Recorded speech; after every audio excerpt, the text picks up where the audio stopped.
The wind shifts now. It abandons the cool, pine-scented breath of the northern forests and turns hot, dry, and relentless. It sweeps down from the Rockies, gathering speed across a landscape so flat and vast that a man can see the curvature of the earth. This is the domain of the short grass, the prickly pear, and the merciless sun. It is the southern plains. Here, the earth does not embrace you. It challenges you. It demands a payment of sweat and blood for every mile crossed. Listen, do you hear it? It is not the rumble of the herds this time. It is a sharper, more terrifying sound. It is the drumming of unshod hooves, faster than a heartbeat, synchronized like a single terrifying engine of war. It is the sound of the lords of the plains. To understand the Comanche and the Cheyenne, you must first understand the creature that remade them. For thousands of years, the people walked. They dragged their possessions on travois behind dogs, their world limited by the endurance of their own legs. Then, from the south, came the Spanish, clad in iron, riding beasts that looked like monsters. The people were afraid at first. They called it the spirit dog, the medicine dog. But fear turned to wonder, and wonder turned to mastery. When the horse met the Comanche, history held its breath. The Comanche, the Nemine, were once a small, mountain-dwelling people, the Shoshone, pushing south from the harsh Rockies, hungry and poor. But when they swung a leg over the back of a Spanish Mustang, a chemical reaction occurred that set the southern plains on fire. They did not just learn to ride. They were born to it. A Comanche on the ground was awkward, bow-legged, moving with a rolling gait. But a Comanche on a horse was a centaur, a mythical creature of terrifying grace. They poured into the southern plains like a flood, driving out the Apache, stopping the French, halting the Spanish Empire in its tracks. They created an empire of their own, Comancheria. It had no borders drawn on paper, but every blade of grass from the Arkansas River to the Rio Grande knew who owned it. Picture a Comanche raid under the fullness of the September moon. The Comanche moon. The air is still, the crickets chanting in the dry creek beds. Suddenly, the night explodes. They come not in a line, but in a swarm, screaming the ululating war cry that curdles the blood of the settlers in their sod houses. They ride hanging from the side of their horses, using the animal's body as a shield, firing arrows from under the neck with deadly precision. They can lose 20 arrows in the time it takes a Texas Ranger to reload his pistol once. They were the Spartans of the plains, but wilder. They respected power, puha. They sought it in the solitary places, in the rock formations of the Wichita Mountains, in the lightning that struck the mesquite. They were pragmatic. They did not have the complex, rigid societies of the East or the North. Theirs was a meritocracy of violence and horsemanship. If you could lead, you led. If you could not, you followed or you died. To be a Comanche was to be free. Absolute, terrifying freedom. They took captives, Mexican, white, other tribes. And if those captives survived the initial brutality, they were often adopted, becoming Comanche themselves. The tribe was a constantly shifting organism, absorbing the blood of its enemies to make itself stronger. They were the barrier that held back the wave of European expansion for a century and a half. The Spanish missionaries failed. The Mexican army failed. The Texan Republic failed. Only the death of the buffalo would finally break the spine of the Comancheria. But to the north of them, patrolling the lands between the Platte and the Arkansas, rode the Cheyenne, the Tsist-Sistas, the beautiful people. Their story is one of profound transformation. Once, they were farmers in the Great Lakes region, living in earth lodges, planting corn, making pottery. But the pressure of other tribes and the allure of the buffalo called them west. They abandoned the hoe for the lance. They forgot the safety of the earth lodge for the mobility of the tipi. But they carried the memory of their old order with them. Unlike the fluid, chaotic power of the Comanche, the Cheyenne were disciplined. They were the Romans of the plains. They were governed by the Council of 44, wise peace chiefs who sat in judgment, prioritizing the harmony of the tribe above all else. They possessed two of the holiest objects on the plains, the sacred arrows, mahouts, given to them by the prophet Sweet Medicine, and the sacred buffalo hat, Isiwun, As long as these objects were revered and kept safe, the people would thrive. The Cheyenne warrior societies were legendary. The dog soldiers, the Hotametanioo, were the bravest of the brave. A dog soldier, when the battle turned against his people, would take a long sash made of red trade cloth, pin one end to the ground with a sacred arrow, and tie the other around his waist. He was staked to the earth. He would not retreat. He would fight on that spot until he won, or until he died. He was the living wall between his people and destruction. Imagine the sight of a Cheyenne charge. They were magnificent, their war bonnets trailing eagle feathers that touched the ground, their shields painted with the symbols of their dreams. They fought not just for plunder, but for honor, for counting coup, touching a live enemy with a stick, which was considered braver than killing him. To kill from a distance was easy. To touch death and walk away was power. But the tragedy of the Cheyenne is a wound that still bleeds in the memory of the earth. It is the story of Sand Creek. The year was 1864. The Civil War was raging in the East, turning the rivers of Virginia red. But in Colorado, a different kind of war was brewing.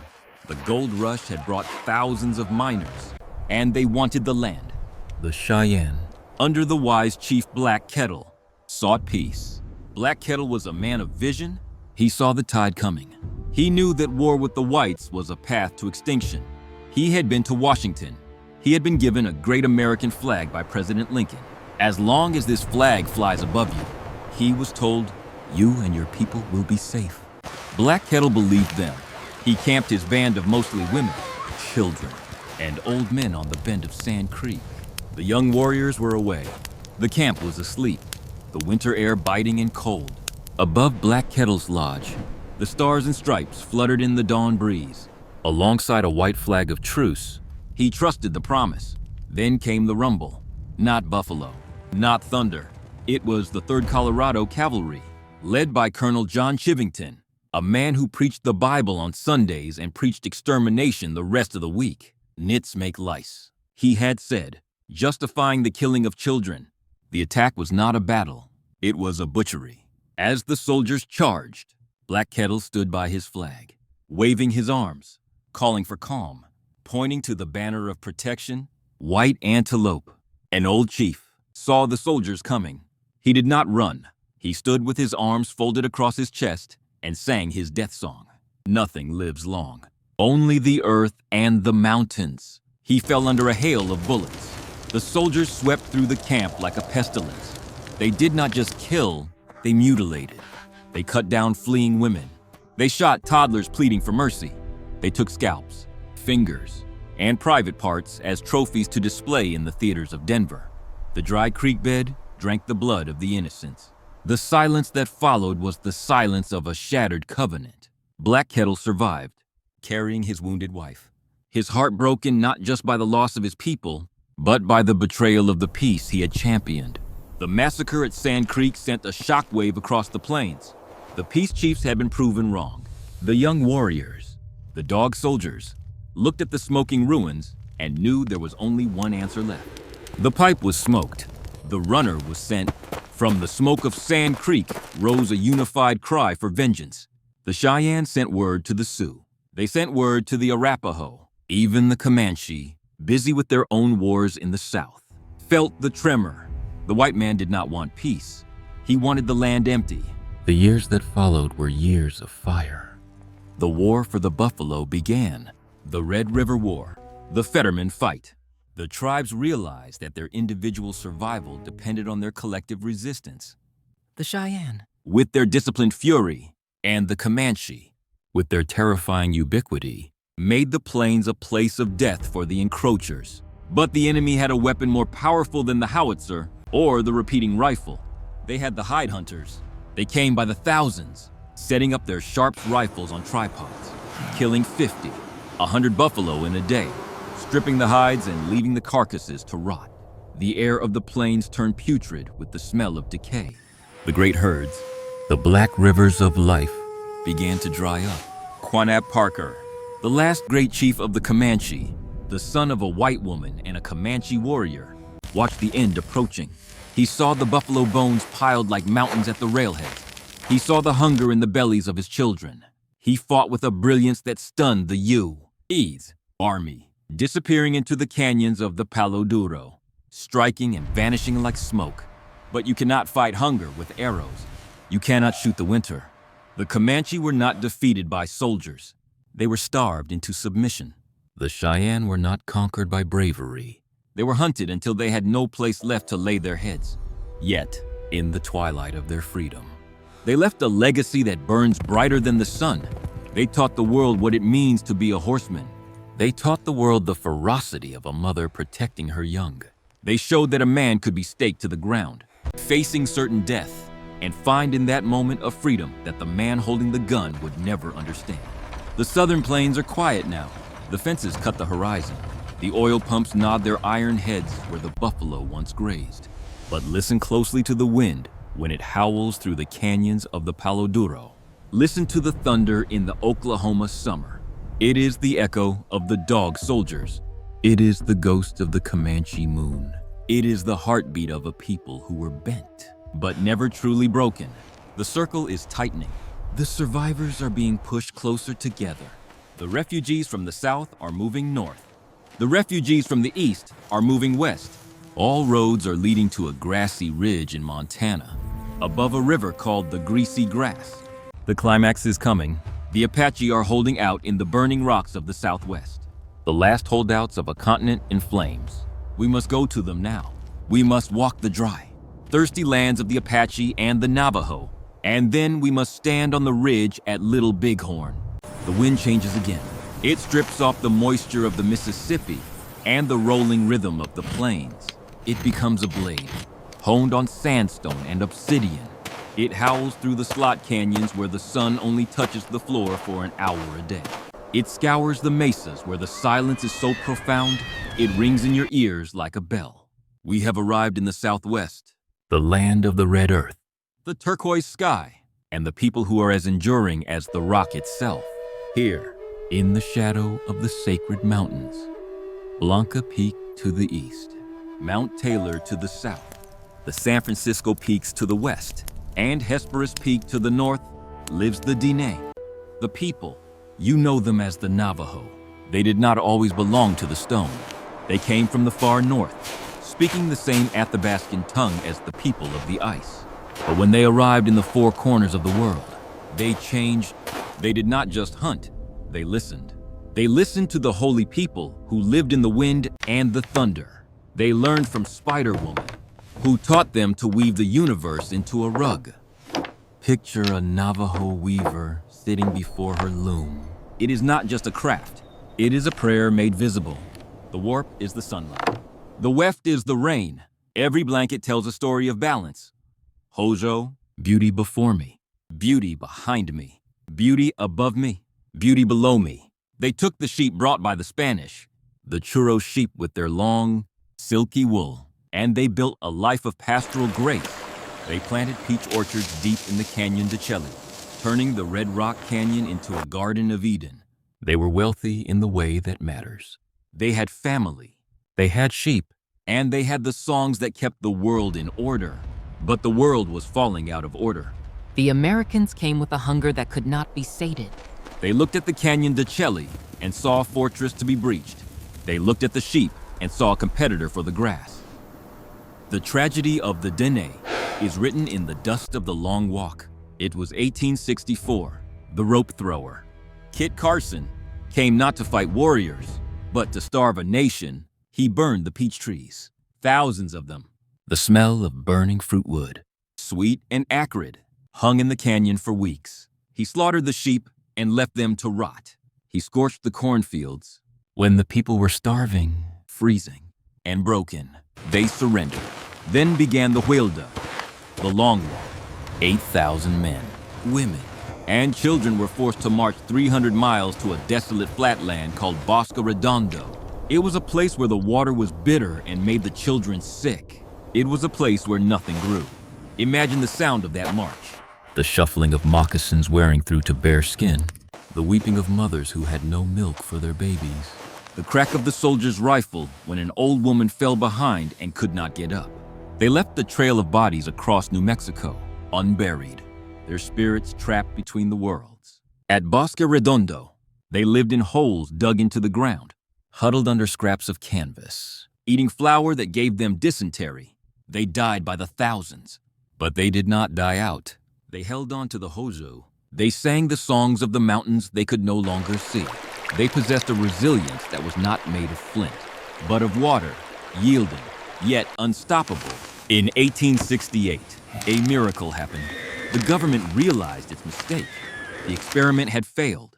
General Sherman came to them and offered them land in Oklahoma, the Indian Territory.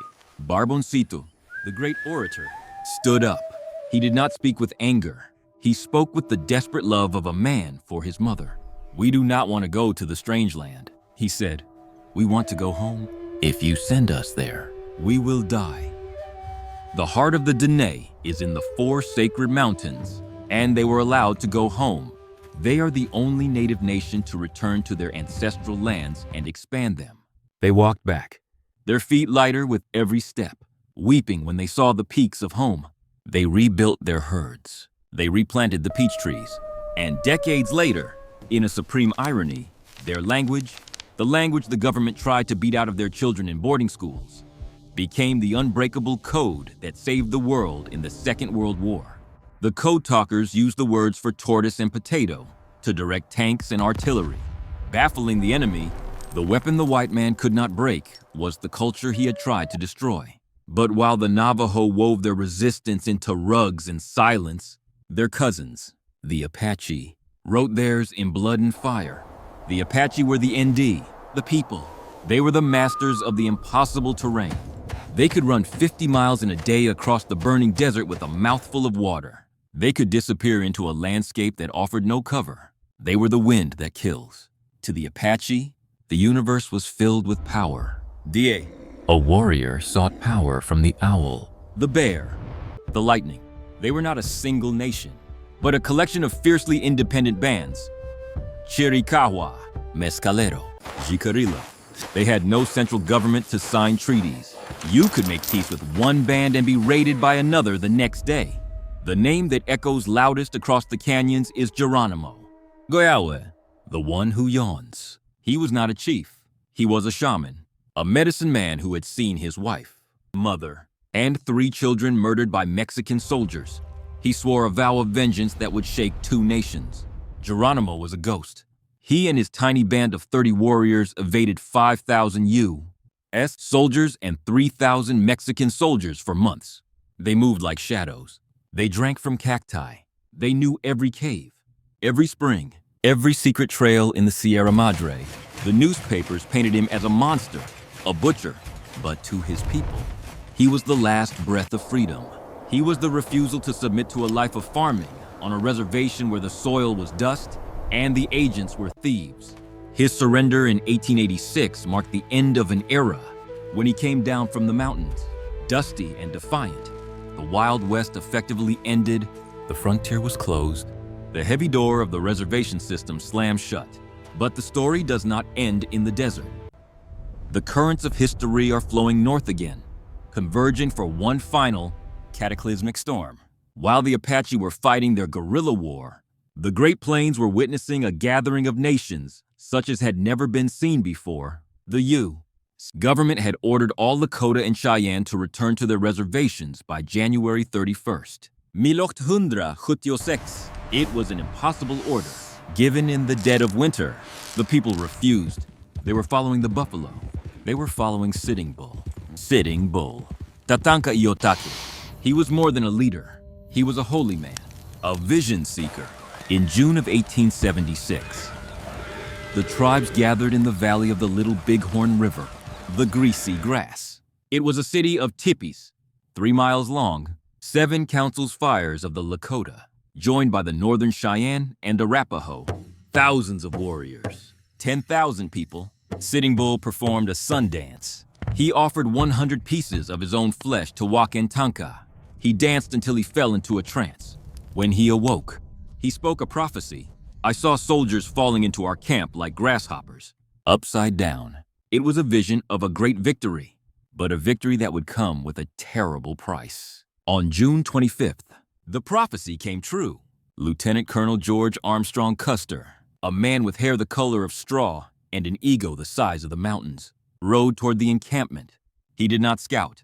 He did not wait for reinforcements. He believed the Indians would run. He was wrong. They did not run. They swarmed. Gal, the Hunkpapa war chief, led the counterattack that shattered Major Reno's battalion. And then, Crazy Horse, Tashunkawitko, the strange man of the Oglala, arrived. Crazy Horse, who never wore a war bonnet, who painted a lightning bolt on his face and wore a small stone behind his ear. He rode into the fray crying, "Hokahei, it is a good day to die." The dust was choking. The noise was deafening. The screams of horses, the crack of carbines, the war cries, the bone whistles. Custer and his men were trapped on a grassy ridge. They were not fighting a disorganized mob. They were fighting the greatest light cavalry the world had ever seen, fighting for the survival of their way of life. In less than an hour, it was over. Custer and all his men lay dead. The grasshoppers had fallen. It was the greatest victory in the history of the Native American resistance. But as the smoke cleared, the chiefs knew it was the beginning of the end. Now, Sitting Bull said, "They will never let us rest." The retribution was swift and terrible. The army came in waves. They hunted the bands through the winter snows. They killed the horses. They burned the meat. One by one, the chiefs were forced to surrender. Crazy Horse, the unconquered, rode into Fort Robinson to save his people and was bayoneted in the back while trying to resist imprisonment. Sitting Bull fled to Canada, the grandmother's land, but hunger eventually drove him back. The spirit of the people was crushed. The buffalo were gone, replaced by cattle. The sacred hoop was broken, but in the depth of their despair, a new hope flickered. A Paiute prophet named Wovoka had a vision. He saw the ancestors returning. He saw the buffalo coming back. He saw the earth rolling up the white man and his works like a carpet, leaving the land pristine again. All the people had to do was dance, the ghost dance. It swept through the reservations like wildfire. It was a dance of peace, of desperate hope. They made shirts painted with sacred symbols, magpie, cedar, eagle, that they believed would stop the white man's bullets. The agents became terrified. They saw the dancing as a prelude to war. They sent the police to arrest Sitting Bull, fearing he would lead the ghost dancers. In the confusion, the great holy man was shot dead by his own people, the Indian police. The grief was a physical blow. Chief Bigfoot, a leader of the Miniconjou Lakota, was dying of pneumonia. He led his band of 350 followers, mostly women and children, south, trying to reach the safety of Red Cloud's agency at Pine Ridge. They were intercepted by the 7th Cavalry, Custer's old regiment. They were cold, starving, and terrified. They were herded into a camp at Wounded Knee Creek. It was December 29th, 1990. The air was brittle with frost. The soldiers surrounded the camp with Hotchkiss guns, rapid-fire cannons, positioned on the hills. They began to disarm the warriors. A deaf man, Black Coyote, did not understand the order to give up his rifle. He struggled. A shot rang out, and then hell opened up. The Hotchkiss guns raked the camp, shredding the teepees. The soldiers fired indiscriminately. Mothers were shot with babies on their backs. Children were hunted down in the ravine as they fled. Within minutes, 300 Lakota lay dead or dying on the frozen ground. When the blizzard came the next day, it covered the bodies in a shroud of white. The photographer took the picture that burned into the conscience of history. Chief Bigfoot, frozen in the snow, his hands twisted, his eyes open to a gray sky that had no answers. Black Elk, who was young then, looked back on that day years later and spoke the epitaph of a nation. I did not know then how much was ended. When I look back now from this high hill of my old age, I can still see the butchered women and children lying heaped and scattered all along the crooked gulch, as plain as when I saw them with eyes still young. And I can see that something else died there in the bloody mud, and was buried in the blizzard. A people's dream died there. It was a beautiful dream. The guns fell silent. The wars were over. The fences were built. The children were taken to schools where their hair was cut and their names were changed. Kill the Indian, save the man, was the motto. But listen, Put your ear to the ground one last time. Do you hear it? It is faint, but it is there. It is the sound of a drum at a powwow in Denver. It is the sound of a lawyer arguing for water rights in the Supreme Court. It is the sound of a grandmother teaching her granddaughter how to beat a moccasin. It is the sound of a young man singing a rap song in the Lakota language. The dream did not die. It went underground, like the roots of the prairie grass during a drought. The people survived. They survived the smallpox, the whiskey, the bullets, the boarding schools, and the policies of termination. They are still here. I am the voice of the land, and I tell you this, the story is not over. The land remembers everything. The blood that was spilled has watered the roots of a new generation. They are the doctors, the artists, the teachers, and the warriors of a new age. They are the seventh generation that the elders prophesied would restore the hoop. The sun sets on the west, painting the clouds in violent purples and reds, the colors of a bruise, the colors of royalty. The night comes, but the stars are eternal. The ancestral echoes do not fade. They merely wait for you to listen. This is the story of the great native nations. It is a tragedy, yes, but it is also a love song to the earth, to the sky, and to the indomitable spirit of the human being. Oh,